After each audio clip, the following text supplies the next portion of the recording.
Hi viewers, welcome to news 18 Telugu. ఇవాళ weather update ఒకసారి చూద్దాం. మనం నిన్న అనుకున్నట్టుగా వర్షం బాగా కురిసింది. అయితే కొన్ని చోట్ల భారీ వర్షం కురిసింది, కొన్ని చోట్ల అయితే వర్షం నార్మల్గానే అయితే పడింది. అయితే ఉక్కపోత అయితే మాత్రం కంటిన్యూ అవుతుంది. ఇక్కడ హైదరాబాద్లో చూస్తే నిన్న ఈ నైట్ అయితే చాలా చోట్ల భారీ వర్షం కురిసింది. ఉప్పల్లో అత్యధికంగా వర్షపాతం కూడా నమోదైనట్లు కూడా మనకు లెక్కలు వచ్చినాయి.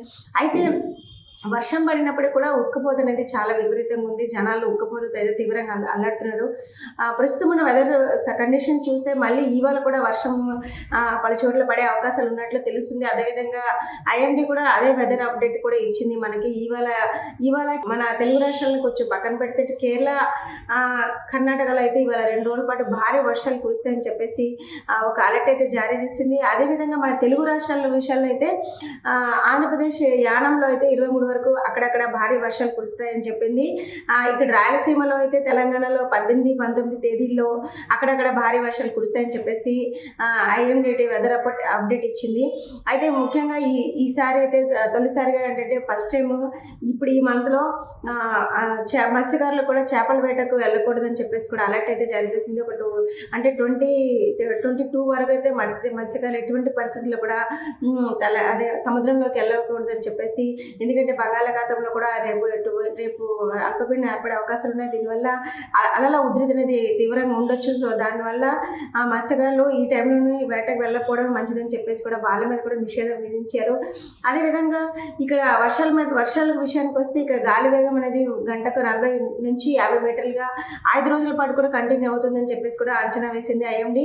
అదేవిధంగా ఏపీ, తెలంగాణ కూడా అక్కడక్కడ తేలికపాటి జల్లులు కురుస్తాయని కూడా ఐఎండీ చెప్పింది అనమాట. ముఖ్యంగా ఇక్కడ బంగాళాఖాతంలోని అంటే అలల ఉధృతి వల్ల ఈ ఏర్పడిన అల్పపీడనం వల్ల ఈ 2 డేస్తో పాటు మనకి కొన్ని ఏపీ, తెలంగాణలో కొన్ని చోట్ల వర్షాలు కంటిన్యూ అయ్యే అవకాశాలు కనిపిస్తున్నాయి. ఇక శాటిలైట్ కూడా లైవ్ అంచనాలను చూస్తే కూడా తెలంగాణలో మనకి రాత్రంతా వర్షం పడింది. అదేవిధంగా తెల్లవారుజామున కూడా కొన్ని చోట్ల చిరుజల్లులు ఏదో కురిసాయి. అవి కూడా ఇప్పుడు కూడా కొన్ని చోట్ల కంటిన్యూ అవుతున్నాయి. తిరిగి సాయంత్రం ఇవాళ 3 తర్వాత మళ్ళీ వర్షం మొదలయ్యే అవకాశాలు కనిపిస్తున్నాయి. ఆ వర్షం అనేది సాయంత్రం 5 అయ్యేసరికి అయితే దాదాపుగా తెలంగాణ వ్యాప్తంగా కూడా నిన్నట్లాగే వర్షాలు పడే అవకాశాలు కనిపిస్తున్నాయి. 1-2 చోట్ల అయితే భారీగా కూడా వర్షం కురిసే అవకాశం ఉందని చెప్పేసి కూడా వాతావరణ అధికారులు చెబుతున్నారు. ఇక శనివారం ఉదయం 6 గంటల వరకు కూడా ఈ వర్షం అనేది కంటిన్యూ అవుతుంది. అంటే ఇవాళ మధ్యాహ్నం తర్వాత స్టార్ట్ అయిన వర్షం సాటర్డే మార్నింగ్ వరకు కూడా కొన్ని చోట్ల కంటిన్యూ అయ్యే అవకాశాలు కూడా ఉన్నాయని చెప్పేసి వాతావరణ శాఖ అధికారులు అయితే కొంత అలర్ట్ ఇచ్చారు. అయితే ఇవాళ మన తెలంగాణలో ముఖ్యంగా చూస్తే ఖమ్మం, నల్గొండ, కొత్తగూడెం, కేశసముద్రం, తర్వాత మధిర, వరంగల్, అంటే వరంగల్లో కొంత ప్రాంతం వరకు కూడా వర్షాలు ఎక్కువగా పడతాయని చెప్పేసి అధికారులు చెప్పారు. అదేవిధంగా ఆ టైంలో జనాలు కొంచెం జాగ్రత్తగా ఉండాలని చెప్పేసి కూడా ఒక అలర్ట్ అయితే ఇచ్చారు. ఇక రోజంతా కూడా మేఘామృతమై ఉంటుంది. ఆకాశం అంతా కూడా మేఘాలతోనే ఉంటాయి.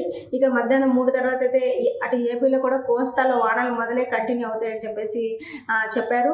అదేవిధంగా 6 తర్వాత కోస్తా అంతా, అంటే సాయంత్రం ఈవినింగ్ 6 తర్వాత కోస్తా అంతటా కూడా వర్షాలు కురుస్తాయని చెప్పేసి అధికారులు అలర్ట్ చేశారు. అప్పుడే దక్షిణ రాయలసీమలో కూడా ఈ వానలు అనేది కంటిన్యూ అవుతాయి. ఇటు కోస్తా నుంచి రాయలసీమకు కూడా వానలు అనేవి కంటిన్యూ అవుతుంటే తర్వాత రాత్రి 8 తర్వాత, అంటే నైట్ అయ్యేసరికి ఏపీలో చాలా ప్రాంతాల్లో కూడా వర్షం ఒక మోస్తరుగా కురుస్తుంది. అదేవిధంగా 1-2 చోట్ల అంటే అత్యధికంగా వర్షపాతం నమోదు, అంటే భారీ వర్షాలు కురిసే అవకాశాలు ఉన్నాయని కూడా అధికారులు అలర్ట్ జారీ చేశారు. ఉత్తరాంధ్రలో అయితే రాత్రి 8 తర్వాత వర్షం పడే అవకాశం ఉందని చెప్పేసి కనిపిస్తుంది. ఖచ్చితంగా అంటే అక్కడ రాత్రి 8 తర్వాత వర్షాలు పడతాయని చెప్పారు, కానీ ఖచ్చితంగా పడతాయని చెప్పేసి అయితే గ్యారెంటీ అయితే లేదు. దీన్ని బట్టి మనం ఏమైనా ఎక్కడికైనా వెళ్ళే పనులు ఉన్నా, మనకి ఏమైనా ఉన్నా కూడా ప్లాన్ చేసుకోవాలి. ఎందుకంటే మధ్యాహ్నం తర్వాత ఇటు తెలంగాణ కానీ అటు ఏపీలో కానీ వర్షాలు పడే కంటిన్యూ అవుతాయి అనేసి అధికారులు అలర్ట్ జారీ చేశారు. సో దాన్ని బట్టి మనం బయటకు వెళ్ళే వాళ్ళు, ఒకవేళ బయట నుంచి ఇళ్ళకి వెళ్ళే వాళ్ళు ఉంటే కూడా తొందరగా పని ముగించుకొని వెళ్ళిపోతే బెటర్ అని చెప్పేసి కూడా అధికారులు అంటే అప్రమత్తమే ఉండాలి. ఈ వర్షాలు చిక్కుకుపోయి ఇబ్బందులు పడకుండా అని చెప్పేసి అధికారులు అయితే అలర్ట్ జారీ చేశారు. మళ్ళీ దీనికి సంబంధించిన మరిన్ని అప్డేట్స్ మళ్ళీ కలుస్తాం. అంతవరకు మా ఛానల్ని వాచ్ చేస్తుండండి, సబ్స్క్రైబ్ చేయండి, లైక్ చేయండి.